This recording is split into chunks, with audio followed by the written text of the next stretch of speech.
الحمد للہ رب العالمین والصلاة والسلام علی رسولہ الکریم اما بعد فاعوذ باللہ من الشیطان الرجیم بسم اللہ الرحمن الرحیم وَأَنَّ هَذَا صِرَاطِي مُسْتَقِيمًا فَاتَّبِعُوهُ وَلَا تَتَّبِعُوا السُّبُلَ فَتَفَرَّقَ بِكُمْ عَنْ سَبِيلِهِ ذَلِكُمْ وَصَّاكُمْ بِهِ لَعَلَّكُمْ تَتَّقُونَ صدق اللہ العظیم فجاء محمد سراج منیرا فصلوا علیہ کثیرا کثیرا۔ سورۃ الانعام آیت نمبر 153، اور یہ آیت بھی 151 اور 52 کی طرح اس میں بھی ایک حکم ہے، جیسے کہ میں نے پہلے عرض کیا کہ یہ 3 آیات وہ آیات ہیں جنہیں رسول کریم صلی اللہ علیہ وسلم کا وصیت نامہ صحابہ اکرام قرار دیتے تھے، اور یہ ساری امتوں پر یہ احکامات سب شریعتوں میں رہے اور کسی شریعت میں یہ منسوخ نہیں ہوئے۔ فرمایا وَأَنَّ هَذَا صِرَاطِي مُسْتَقِيمًا، کہ یقیناً یہ ہے صراط مستقیم، سیدھا راستہ، یہ ہے میری سیدھی راہ۔ فَاتَّبِعُوهُ، پس اس پر چلو۔ حضور نبی اکرم صلی اللہ علیہ وسلم نے ایک دن صحابہ اکرام بیٹھے ہوئے تھے تو آپ نے ایک خط، ایک لائن کھینچی سیدھی، اور پھر دائیں بائیں مختلف لائنیں کھینچی، اور فرمایا یہ جو میں نے پہلے سیدھی لائن کھینچی ہے یہ ہے صراط مستقیم، اور دائیں بائیں جو ٹیڑھے خط، جو ٹیڑھی لائنیں ہیں، یہ اس سے ہٹ کر ہیں، یہ ہے سبلا فتفرق بکم عن سبیلہ، اور اس جو راستے اس کے علاوہ ہیں صراط مستقیم کے علاوہ، ان سب پر شیاطین بیٹھے ہوئے ہیں، ہر راستے پر ایک شیطان بیٹھا ہوا ہے جو تمہیں ورگلا کر سیدھے راستے سے ہٹانا چاہتا ہے۔ دیکھو تم اس سیدھی راہ پر ہی چلتے رہنا، یہی وہ صراط مستقیم ہے جو تمہیں اللہ کی بارگاہ تک لے جائے گی۔ تو فرمایا میں اسی راہ پر چل رہا ہوں، فَاتَّبِعُوهُ، پس تم بھی اسی کی پیروی کرو، تم بھی میرے پیچھے پیچھے آ جاؤ۔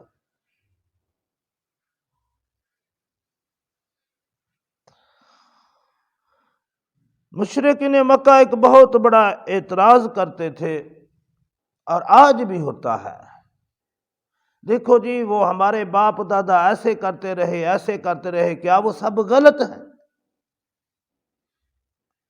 اگر اللہ اور اللہ کے رسول کے خلاف کرتے رہے ہیں تو ہاں وہ غلط ہے، آج بھی اس کا جواب یہ ہے۔ اگر ان کا عمل اللہ اور اللہ کے رسول کے احکامات کے مطابق ہے تو سر آنکھوں پر، اگر اس کے خلاف ہے تو کوئی کہتا ہے کیا وہ غلط کرتے رہے، ہاں وہ غلط ہے، کوئی بھی کرے وہ غلط ہے۔ معیار حق اللہ اور اللہ کے رسول صلی اللہ علیہ وآلہ وسلم ہیں، اور جو ان کے پیچھے چلے، جو ان کے راستے پر چلے، وہ لوگ ہیں۔ جو بندہ بھی وہ راستہ صراط مستقیم والا راستہ چھوڑے گا وہ راہ حق سے بھٹک گیا۔ ہم اس کے پیچھے نہیں چلیں گے، ہم محمد رسول اللہ صلی اللہ علیہ وسلم کے پیچھے چلیں گے۔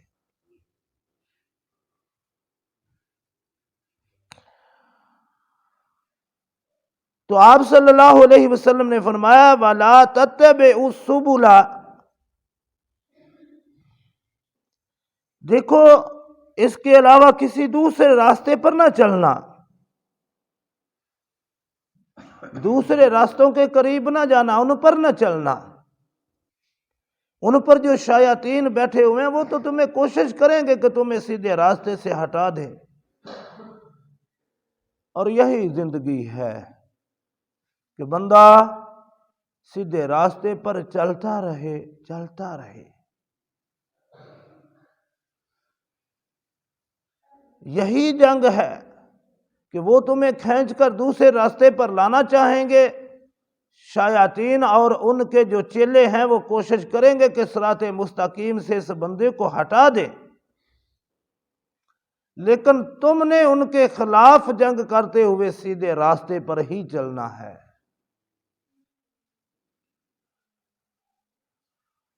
دیکھیں جو سیدھے راستے پر چل رہے ہیں ان پر جو سب سے بڑا وار کیا جاتا ہے وہ یہ ہے کہ تم بڑے نیکوکار ہو، تم جیسا تو پورے علاقے میں کوئی نہیں، تم نے یہ نیکی کا کام بھی کیا، یہ بھی کیا، یہ بھی کیا، یہ بھی کیا، تم تو بہت ہی اچھے ہو۔ انسان کے اندر تکبر پیدا کرتا ہے، اور یہ بڑا خطرناک ہتھیار ہے۔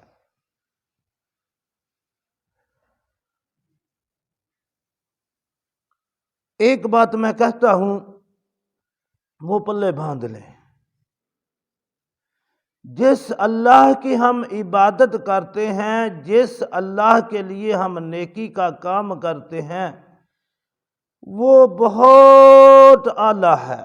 سبحان ربی الاعلیٰ۔ ہمارا کوئی نیکی کا کام بھی اس کے شایع نشان نہیں ہو سکتا۔ تو جب ہمارا کوئی بھی نیکی کا کام بھی اس کے شایع نشان نہیں ہو سکتا، پھر تکبر اور فخر کیسا؟ دیکھیں آپ کے گھر میں وقت کا صدر آ جائے، کسی غریب کے گھر وقت کا صدر آ جائے، ہمارے پاس جو منجی پیڑھی جو چھوٹی موٹی ہے ہم نے وہی پیش کرنی ہے، جو ہمارے پاس کھانے کے لیے جتنی حیثیت ہے اس کے مطابق تو ہم اس کو اپنی حیثیت کے مطابق بٹھاتے بھی ہیں، اپنی حیثیت کے مطابق کھلاتے بھی ہیں۔ یہ سارا کام کر کے پھر ہم کہتے ہیں کہ بادشاہ سلامت، میں غریب اس سے زیادہ نہیں کر سکتا۔ یہ سارا کچھ، یہ کھانا، یہ بٹھانا بے شک تمہاری شایع نشان نہیں، لیکن میں اس سے زیادہ مجھ میں ہمت ہی نہیں۔ اسی طرح جب ہم کوئی نیکی کر کے اللہ کے حضور پیش کرتے ہیں تو یہ سمجھ لیجئے کہ وہ اللہ کی شایع نشان وہ نیکی نہیں ہو سکتی، پھر اس پر تکبر کرنے کے بجائے پھر عاجزی کرنے کی ضرورت ہے۔ تو فرمایا جو بھی دوسرا راستہ تم اختیار کرو گے وہ سیدھے راستے سے تمہیں ہٹا دے گا، اور دیکھیں فَتَفَرَّقَ بِكُمْ عَنْ سَبِيلِهِ، اور جو سیدھا راستہ ہے اس راستے سے تمہیں جدا کر دے گا، الگ کر دے گا۔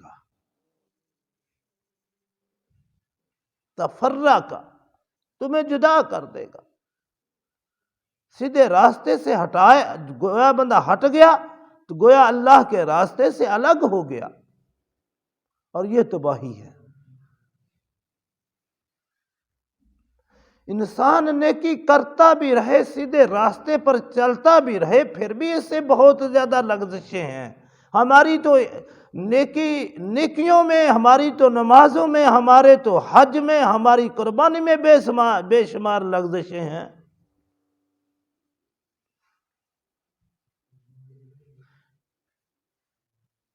فرمایا ذالکم وصاکم، یہ تمہیں حکم کر دیا گیا ہے، یہ وصیت تمہیں کر دی گئی ہے، بِهِ لَعَلَّكُمْ تَتَّقُونَ، تاکہ تم تقوی اختیار کرو۔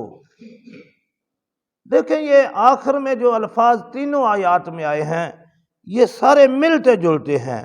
مثلا 51 نمبر جو آیت تھی اس میں فرمایا ذالکم وصاکم بہ لعلکم تعقلون، یہ بڑی حکمت ہے ان میں۔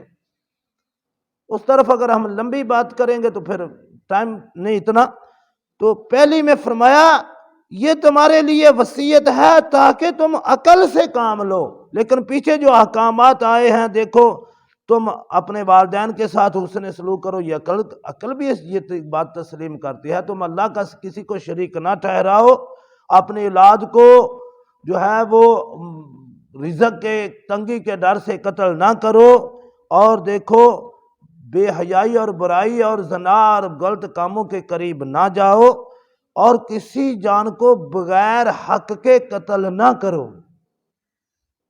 اور آخر میں اللہ نے فرمایا ذالکم وصاکم بہ لعلکم تعقلون، یہ اللہ کی طرف سے تمہیں وصیت ہے تاکہ تم سمجھ سکو، تم عقل سے کام لے سکو۔ یعنی یہ جو اللہ نے حکم دیے سارے ہی قرینے عقل ہیں۔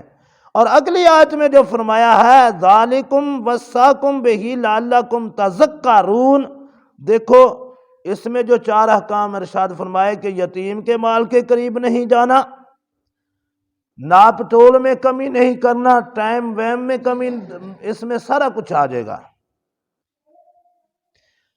اور فرمایا پھر فرمایا کہ وَإِذَا قُلْتُمْ فَعْدِلُوا وَلَوْ كَانَ ذَا قُرْبَىٰ، بات سچی، گواہی سچی، اگرچہ وہ تمہارے اپنے ہیں، کسی قریبی کے خلاف کیوں نہ ہو۔ اور پھر فرمایا کہ وَبِعَهْدِ اللَّهِ أَوْفُوا، اور اللہ کے ساتھ جو وعدے کیے ہیں، جو وعدہ کیا ہے اسے پورا کرو۔ اور پھر آخر میں فرمایا بِهِ لَعَلَّكُمْ تَذَكَّرُونَ، تاکہ تم نصیحت، تذکر ہوتا ہے بار بار اس چیز کو یاد کرتے رہنا۔ یہ جو احکامات ہیں ان کو بار بار یاد کرتے رہنا ہے۔ اور یہ آخری جو آج کی آیت ہے اس میں فرمایا ذالکم وصاکم بہ لعلکم تتقون، یہ ساری چیزیں جو ہیں ان پر بندہ عمل پیرا ہو سکتا ہے تقویٰ کے ذریعے۔ تقویٰ کیا ہے؟ دل کے اندر اللہ رب العالمین کا ڈر کا پیدا ہو جانا، یہ تقویٰ ہے کہ میرا رب کہیں مجھ سے ناراض نہ ہو جائے۔ اللہ کی ناراضگی کا ڈر، اللہ کی محبت کی وجہ سے اللہ کی ناراضگی کا ڈر، یہ تقویٰ ہے۔ جب یہ چیزیں بندے کے دل میں پیدا ہوتی ہیں نا، پھر توفیق اللہ دے دیتا ہے۔ تو یہ بڑی خوبصورت چیزیں ہیں، بس ذہن میں بڑی چیزیں آ رہی ہیں، لیکن اسی پر اکتفا کرتا ہوں اور اللہ سے دعا کرتا ہوں کہ اللہ رب العالمین ہمیں ان پر عمل کی توفیق عطا فرمائے۔ وما علینا الا البلاغ۔